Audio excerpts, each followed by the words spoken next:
दूर किसी जंगल में टुनटुनी चिड़िया रहती थी। टुनटुनी चिड़िया इन दिनों चील के घर पर काम करती थी। वो सब काम बहुत अच्छे से करती थी, लेकिन अब कुछ दिनों से उसकी तबीयत ठीक नहीं रहती थी, इसीलिए वो काम भी ठीक से नहीं कर पा रही थी। टुनटुनी, मैं कुछ दिनों से तुम्हें देख रही हूँ, तुम काम दिल से नहीं कर रही हो। बर्तन भी तुम ठीक से नहीं धोए थे, उन पर ऐसे दाग धब्बों का निशान है, और घर में भी सब जगह पर धूल मिट्टी जमी हुई है। आखिर बात क्या है? क्या मैं तुम्हें काम की सैलरी नहीं देती जो तुम इतना गंदा काम कर रही हो? मालकिन जी, कुछ दिनों से मेरी तबीयत ठीक नहीं है, मुझे हर समय चक्कर आते रहते हैं, लगता है मुझे थोड़ी कमजोरी है। लेकिन मालकिन जी, आप परेशान ना होएं, मैं ठीक हो जाऊंगी। टुनटुनी, मैं अभी डॉक्टर रॉकी कबूतर को बुलाती हूँ, वो तुम्हें चेक करके बताएगा कि आखिर बीमारी क्या है। मालकिन जी, आप डॉक्टर को रहने दे, मैं खुद ही कुछ दिनों में ठीक हो जाऊंगी, आप खामखा परेशान हो रही हो। लेकिन चील फिर भी डॉक्टर लेती है। टुनटुनी मौसी, आप यहाँ कैसे? और आप तो बहुत कमजोर लग रही हो। डॉक्टर जी, आप इन्हें कैसे जानते हो? ये तो मेरी नौकरानी है। मौसी, आखिर क्या बात है जो आप नौकरानी बन के काम कर रही हो? आप तो अच्छी खासी अमीर थी, फिर क्या हुआ? और आपके बच्चे कहाँ हैं? बच्चों को सुनकर टुनटुनी चिड़िया रोने लग जाती है। बच्चे? मेरे कोई बच्चे नहीं थे, और ना ही इस पूरी दुनिया में मेरा कोई है। मौसी, आप मुझे सच सच बताएं, आखिर आपके साथ क्या हुआ है? आपको मेरी कसम। बेटा, तुम मुझे अपनी कसम ना दो, मैं तुम्हें बताती हूँ।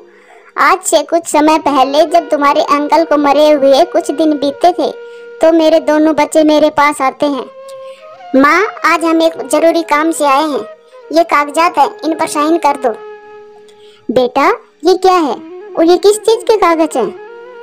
माँ, ये पापा के इस घर के कागज है, हम पापा के इस घर को बेचना चाहते हैं। आखिर क्या करेंगे अब इतने बड़े घर का? बेटा, भगवान के लिए ऐसी बातें दोबारा ना करना। इस घर में मेरी व तेरे पापा की बहुत सारी यादें हैं, और तुम दोनों का बचपन भी गुजरा है यहाँ। और हाँ, तुम्हारे पापा ने बहुत मेहनत से बनाया था इसे। माँ, मेरे पति को कारोबार में बहुत नुकसान हुआ है, और हम इस घर को बेचकर जो मेरे हिस्से के पैसे मिलेंगे, उन पैसों को मेरे पति अपने कारोबार में लगाएगा। और अगर इस मौके पर पापा का घर हमारे काम नहीं आएगा तो फिर कब आएगा? माँ, मुझे भी अपने बच्चों को पढ़ाने के लिए दूसरे देश भेजना है, मुझे भी पैसों की बहुत जरूरत है। बेटा, तुम दोनों ने अपनी अपनी बात रख दी, लेकिन ये सोचा मैं कहाँ रहूंगी अगर ये घर बेच दिया तो? माँ, हमने तुम्हारा बंदोबस्त कर दिया है, हमने तुम्हारे लिए एक छोटा सा घर खरीद लिया है, अब तुम उस घर में ही रहोगी। माँ, अब जल्दी से साइन कर दो, हमारे बच्चे हमारे इंतजार कर रहे होंगे। रोकी बेटा, फिर मैंने अपने दिल पर पत्थर रखकर उन कागजात पर साइन कर दिए, और मेरे बच्चों ने पीछे मुड़कर एक बार भी नहीं देखा, और वो दोनों चले गए।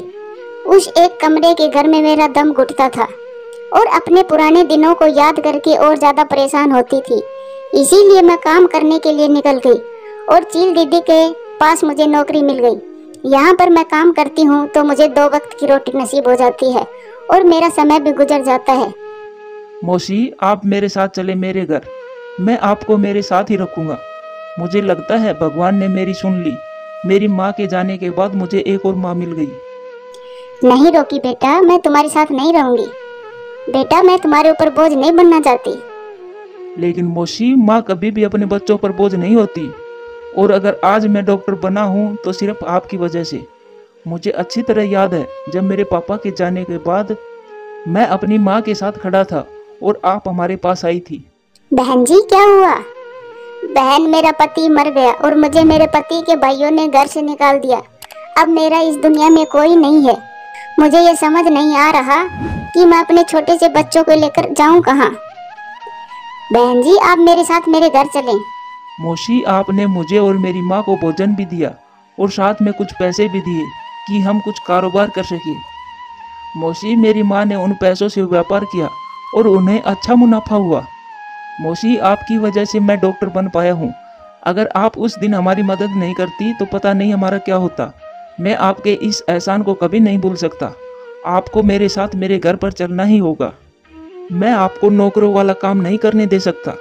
मौसी, आपको चलना ही होगा। टुनटुनी, तुमने इतने दुख अपने दिल में छुपाए हुए थे, और कभी भी मुझे पता भी नहीं लगने दिया। मालकिन जी, आपका बहुत बहुत धन्यवाद।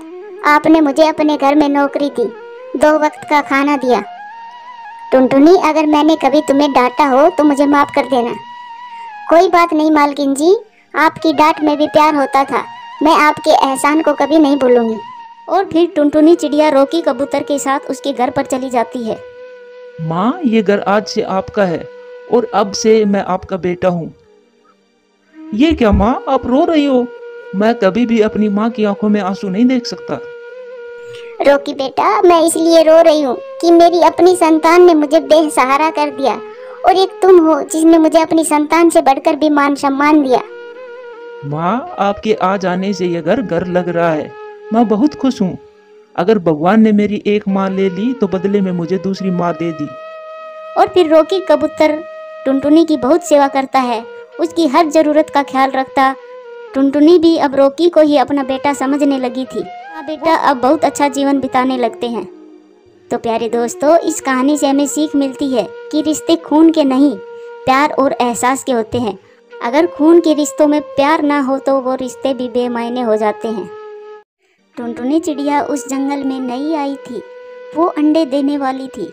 उसे जंगल में कोई भी सुरक्षित जगह नहीं मिल रही थी, वो बहुत परेशान थी। ऐसे ही उसे कालू कौवा दिखाई देता, वह उसके पास जाती है। कालू भैया, आप मुझे बता सकते हैं इस जंगल में सबसे सुरक्षित जगह कौन सी है? वो मेरे अंडे होने वाले हैं। चिड़िया बहन, इस जंगल में तो एक जालिम चील रहती है। वो तो पक्षियों के अंडे की तलाश में ही रहती है। यहाँ पर तो तुम्हारे अंडे सुरक्षित नहीं रहेंगे। तुम एक काम करो, जंगल के बाहर एक मकई का खेत है, तुम उस खेत में घोंसला बना लो। वहाँ पर तुम्हारे अंडे सुरक्षित रहेंगे। धन्यवाद कालू भैया, आपने मुझे उस चील के बारे में पहले ही बता दिया। मेरे तो पहले ही अंडे हैं, मैं तो बहुत चिंतित थी। बहन, धन्यवाद कहने की कोई जरूरत नहीं थी, ये तो मेरा कर्तव्य था। और फिर टुनटुनी चिड़िया मकई के खेत की तरफ चली जाती है। वो मकई का खेत बहुत घना था। टुनटुनी चिड़िया सारा दिन मेहनत करती और अपना घोंसला बना लेती है। अच्छा हुआ मेरा घोंसला बन गया, अब तो मेरे अंडे सुरक्षित रहेंगे। अगले दिन टुनटुनी चिड़िया अंडे दे देती है। टुनटुनी चिड़िया बहुत खुश थी। मकई के खेत में घोंसला बनाने का एक फायदा ये भी था कि दाना ढूंढने के लिए दूर तक नहीं जाना पड़ता था। वो वहीं दाना खाती और वहीं अपने अंडों के पास बैठ जाती। टुनटुनी चिड़िया तो बस दिन गिन रही थी कि कब उसके बच्चे अंडों से बाहर आएंगे। कुछ ही दिनों में आखिर वो दिन आ ही जाता है जब टुनटुनी चिड़िया के अंडे हिलने लगते हैं और कुछ देर बाद अंडे से बच्चे बाहर आ जाते हैं। टुनटुनी चिड़िया अपने बच्चों को देखकर बहुत खुश थी। वो अपने बच्चों को दाना खिलाती है और अपने बच्चों से बहुत प्यार भी करती है। फिर रात ही है, वो सब सो जाते हैं। फिर ऐसे ही थोड़ा समय गुजरता है। एक दिन टुया को इंसानों की बात करने की आवाज़ें आती है। कल हम फसल काटना शुरू करेंगे, दरंती लोहार को तय करने के लिए दी है। और फिर वो इंसान ऐसे ही बातें करते हुए वहाँ से चले जाते हैं। टुनटुनी तो ये सब बातें सुनकर परेशान हो जाती है। उसके बच्चों ने तो अभी उड़ना शुरू भी नहीं किया था। अभी तो मेरे बच्चे बहुत छोटे हैं, अगर इंसानों ने फसल काटना शुरू कर दी तब तो चील की नज़र मेरे बच्चों पर पड़ ही जाएगी और वो उनको उठा ले जाएगी। अब मैं क्या करूं? वो इसी परेशानी में कालू कौवा के पास जाती है। आओ आओ टुनटुनी बहन, तुम कैसी हो और तुम्हारे बच्चे कैसे हैं? कालू भैया, मैं और मेरे बच्चे हम सब ठीक है, मगर एक और मुसीबत आ गई है। वो क्या टुनटुनी? और फिर टुनटुनी कालू कौवा को सारी बात बताती है। टुनटुनी, ये तो बहुत परेशानी की बात है और तुम्हारे बच्चे तो बहुत छोटे हैं।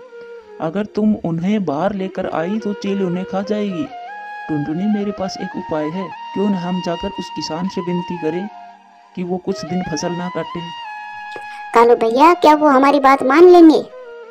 हम कोशिश करके देख लेते हैं। सब इंसान स्वार्थी नहीं होते, कुछ अच्छे भी होते हैं। और फिर कालू और टुनटुनी इंसानों से बात करने जाते हैं। कालू भैया, यही वो इंसान है जो फसल काटने की बात कर रहा था। टुनटुनी, तुम यहीं रुको, मैं जाकर बात करता हूँ। अरे किसान, तुम बहुत अच्छे लग रहे हो। तुमसे एक बात करना चाहता हूँ। मेरी दोस्त का घोंसला तुम्हारी खेत की फसल के अंदर बना है। उसके बच्चों ने अभी उड़ना भी नहीं सीखा है। तुम 2-4 दिन फसल ना काटो, इतने में वो उड़ना सीख लेंगे। फिर तुम जैसे काटना चाहो वैसे काट लेना। चल वे काले कौवे, तेरी बात क्यों माने? हम अपनी तैयार फसल भी ना काटे? अगर बरसात शुरू हो गई तो हमारी तैयार फसल खराब हो जाएगी। अब काले कौवे भाग यहाँ से, नहीं तो इतना मारूंगा कि उड़ना भूल जाएगा। फिर कालू कौवा वहां से चला जाता है। कालू भैया क्या हुआ, वो इंसान मान गए? नहीं टुनटुनी, वो नहीं माने, वो तो बहुत घमंडी था। कालू भैया अब हम क्या करेंगे? वो कह रहे थे कि उन्होंने दरंती लोहार को दी है तेज करने के लिए। क्यों ना हम लोहार के पास जाकर विनती करें कि वो कुछ दिन किसान की दरंती तेज ना करें।